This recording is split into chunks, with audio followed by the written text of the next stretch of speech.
Assalamualaikum warahmatullahi wabarakatuh.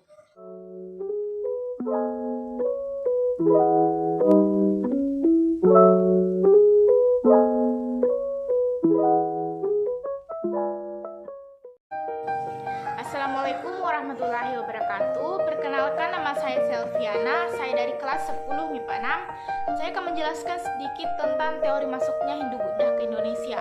Masuknya Hindu-Buddha ke Indonesia ada beberapa macam. Yang pertama, teori Brahmana. Teori Brahmana adalah teori yang menyatakan bahwa masuknya Hindu-Buddha ke Indonesia dibawa oleh para Brahmana atau golongan pemuka agama di India. Teori ini dilandaskan pada prasasti-prasasti peninggalan kerajaan Hindu-Buddha di Indonesia pada masa lampau yang hampir semuanya menggunakan huruf Pallawa dan bahasa Sanskerta. Di India, aksara dan bahasa ini hanya dikuasai oleh golongan Brahmana. Yang kedua, teori Ksatria. Di dalam teori Ksatria, penyebaran agama dan kebudayaan Hindu-Buddha di Indonesia pada masa lalu dilakukan oleh golongan Ksatria. Menurut teori masuknya Hindu-Buddha ke Indonesia, satu ini sejarah penyebaran Hindu-Buddha di Kepulauan Nusantara tidak bisa dilepaskan dari sejarah kebudayaan India pada periode yang sama. Seperti diketahui bahwa di awal abad kedua Masehi, kerajaan-kerajaan di India mengalami keruntuhan karena perbuatan kekuasaan. Penguasa-penguasa dari golongan Ksatria di kerajaan-kerajaan yang kalah perang pada masa itu dianggap melarikan diri ke Nusantara. Di Indonesia, mereka kemudian mendirikan koloni dan kerajaan-kerajaan barunya yang bercorak Hindu dan Buddha.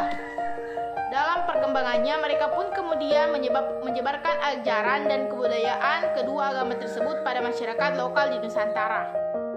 Yang ketiga, teori Waisya. Teori Waisya menyatakan bahwa terjadinya penyebaran agama Hindu-Buddha di Indonesia adalah berkat peran serta golongan Waisya atau pedagang, yang merupakan golongan terbesar masyarakat India yang berinteraksi dengan masyarakat Nusantara. Dalam teori ini, para pedagang India dianggap telah memperkenalkan kebudayaan Hindu dan Buddha pada masyarakat lokal ketika mereka melakukan aktivitas perdagangan. Karena pada saat itu pelayaran sangat bergantung pada musim angin, maka dalam beberapa waktu mereka akan menetap di Kepulauan Nusantara hingga angin laut yang akan membawa mereka kembali ke India berhembus.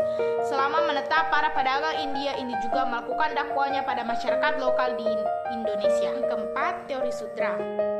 Teori Sudra menjelaskan bahwa penyebaran agama dan kebudayaan Hindu-Buddha di Indonesia diawali oleh para kaum Sudra atau budak yang bermigrasi ke wilayah Nusantara. Mereka menetap dan menyebarkan ajaran agama mereka pada masyarakat pribumi hingga terjadilah perkembangan yang signifikan terhadap arah kepercayaan mereka yang awalnya animisme dan dinamisme menjadi percaya pada ajaran Hindu dan Buddha.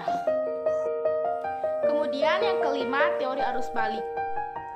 Teori arus balik menjelaskan bahwa penyebaran Hindu-Buddha di Indonesia terjadi karena peran aktif masyarakat Indonesia di masa silam. Menurut Bosch, pengenalan Hindu-Buddha pertama kali memang dibawa oleh orang-orang India. Mereka menyebarkan ajaran ini pada segelintir orang hingga pada akhirnya orang-orang tersebut tertarik dan mempelajari kedua agama ini secara langsung dari negara asalnya, India. Mereka berangkat dan menimba ilmu sana dan sekembalinya ke Indonesia mereka kemudian mengajarkan apa yang diperolehnya pada masyarakat Nusantara lainnya.